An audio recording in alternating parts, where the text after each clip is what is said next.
ಪರಪ್ಪನ ಪಂಜರದ ಪಕ್ಷಿಯಾಗಿರೋ ದರ್ಶನ್ಗೆ ಶಾಕ್ ಮೇಲೆ ಶಾಕ್.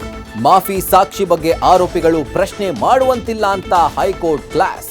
ಪತಿ ಸಂಕಷ್ಟದ ಮಧ್ಯೆಯೂ ಪತ್ನಿ ವಿಜಯಲಕ್ಷ್ಮಿಯಿಂದ ಕೌಂಟರ್ ಪೋಸ್ಟ್. ಪರಪ್ಪನಾಗ್ರಹಾರ ಜೈಲು ಸೇರಿದ್ರು ಹಳೆ ಚಾಳಿ ಬಿಡದ ಪ್ರಜ್ವಲ್ ರೇವಣ್ಣ. ಜೈಲಲ್ಲಿ ಪ್ರಜ್ವಲ್ ಬಳಿ ಸಿಕ್ಕ ಮೊಬೈಲ್, ಪೆನ್ ಡ್ರೈವ್ನಲ್ಲೂ ಇತ್ತು ಅಶ್ಲೀಲ ವಿಡಿಯೋಗಳ ಪುರಾಣ.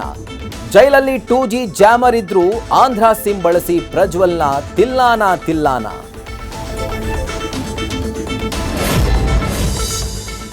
ಸ್ಯಾಂಡಲ್ವುಡ್ ನಟಿಯ ಸಹೋದರಿ ಮೇಲೆ ಅತ್ಯಾಚಾರ ಎಸಗಿದ ಆರೋಪ.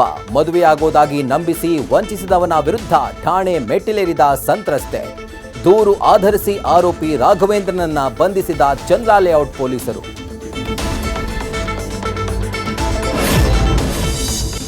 ಬೆಂಗಳೂರಿನ ವಾಹನ ಸವಾರರಿಗೆ ಜಿಬಿಎ ಹುಟ್ಟಿಸ್ತು ಹೊಸ ಕೌತುಕ. ನಿಮ್ಮ ಮನೆ ಮುಂದೆ ನೀವು ವಾಹನ ನಿಲ್ಲಿಸೋದಕ್ಕೂ ಕಟ್ಟಬೇಕಂತೆ ಶುಲ್ಕ.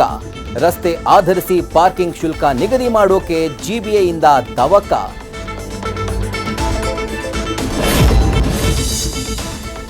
ಕಾವೇರಿಗಾಗಿ ಕರೆ ನೀಡಿದ್ದ ಕರ್ನಾಟಕ ಬಂದ್ಗೆ ನೀರಸ ಪ್ರತಿಕ್ರಿಯೆ.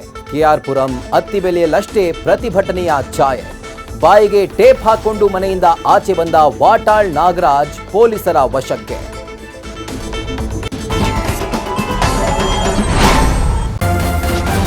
ನ್ಯೂಸ್ ಫಸ್ಟ್ ನಿರ್ಭೀತಿಯಿಂದ ನಿಮ್ಮ ಪರವಾಗಿ.